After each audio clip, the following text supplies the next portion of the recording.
શું આ દુનિયા એક ભ્રમ છે? જાણો સત્ય શું છે. પંડિત શ્રીરામ શર્મા આચાર્યના વિચારો. મિત્રો, ક્યારેય શાંતિથી બેસીને વિચાર્યું છે કે આપણે જેની પાછળ આખી જિંદગી દોડીએ છે, પૈસા, પદ, સંબંધો, શું એ ખરેખર કાયમી છે? આજે આપણે ખુશ છીએ, કાલે દુઃખી. આજે આ વસ્તુ આપણી છે, કાલે કોઈ બીજાની હશે. તો પછી આ સતત બદલાતી દુનિયામાં એવું શું છે જે ક્યારેય નથી બદલાતું?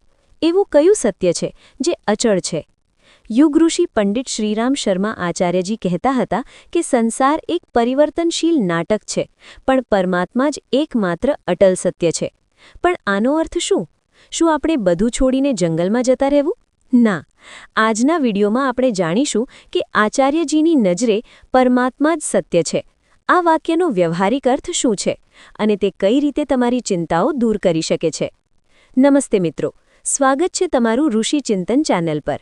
આજે આપણે વાત કરવાના છીએ એક એવા વિષય પર જે સાંભળવામાં થોડો આધ્યાત્મિક લાગે, પણ વાસ્તવમાં તે આપણા જીવનની સૌથી મોટી સમસ્યા એટલે કે અશાંતિનો ઉકેલ છે. ગાયત્રી પરિવારના સ્થાપક અને મહાન વિચારક પંડિત શ્રીરામ શર્મા આચાર્યજીએ તેમના સાહિત્યમાં વારંવાર કહ્યું છે કે મનુષ્ય દુઃખી એટલે છે કારણ કે તે અસત્યને પકડી રાખે છે અને સત્યને ભૂલી ગયો છે. તો ચાલો, આજના વિડીયોમાં આપણે આચાર્યજીના વિચારોના ઊંડાણમાં ઉતરીએ અને સમજીએ 3 મુખ્ય મુદ્દાઓ દ્વારા કે પરમાત્મા જ સત્ય શા માટે છે. મુખ્ય મુદ્દો 1.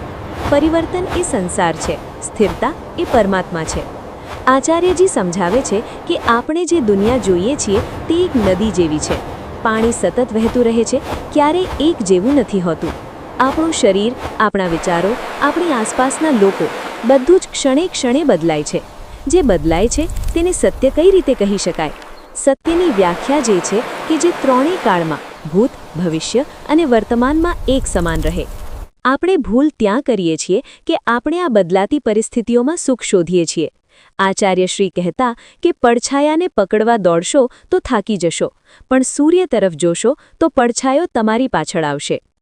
મુખ્ય મુદ્દો 2. સત્ય કોઈ મૂર્તિમાં નહીં પણ નિયમોમાં છે. રીતમભરા પ્રજ્ઞા. ઘણા લોકો માને છે કે પરમાત્મા સત્ય છે એટલે બસ મંદિરમાં જઈને બેસી રહેવું.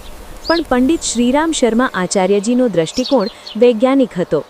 તેઓ કહેતા કે પરમાત્મા કોઈ વ્યક્તિ નથી જે આકાશમાં બેઠો છે. પરમાત્મા એક વ્યવસ્થા છે, એક નિયમ છે.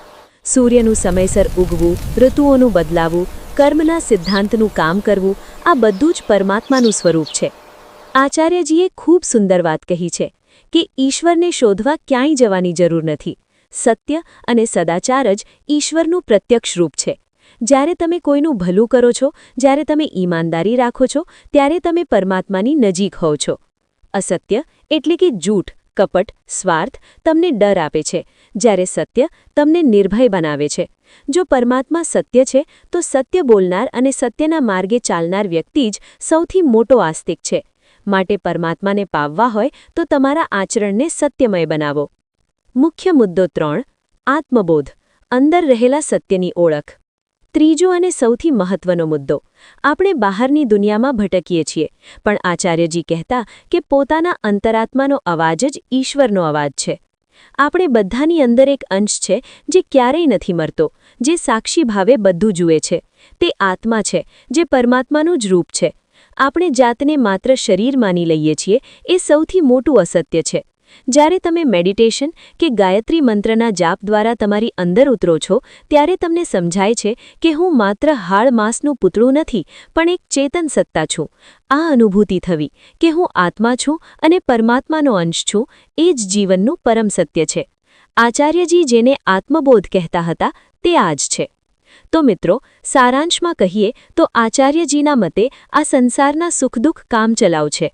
માત્ર ઈશ્વરીય ચેતના, નૈતિક મૂલ્યો અને આપણો આત્મા જ શાશ્વત સત્ય છે. આ સત્યને પકડી રાખશો તો જીવનમાં ક્યારેય ડગમગશો નહીં. જો તમને આચાર્યજીના આ વિચારો સ્પર્શી ગયા હોય તો કોમેન્ટમાં સત્યમ શિવમ સુંદરમ અથવા જય ગુરુદેવ જરૂર લખજો. શું તમે ઈચ્છો છો કે અમે આચાર્યજીના અન્ય કોઈ પુસ્તક કે વિચાર પર વિડીયો બનાવીએ? તો એ પણ કોમેન્ટમાં જણાવજો. વિડીયો લાઇક કરજો અને તમારા સ્નેહીજનો સાથે શેર કરજો. કદાચ કોઈને જીવન જીવવાની નવી દિશા મળી જાય. ચેનલને સબસ્ક્રાઇબ કરવાનું ભૂલતા નહીં. મળીએ છીએ આવતા વિડીયોમાં. ત્યાં સુધી સત્યની શોધ ચાલુ રાખો. પ્રણામ.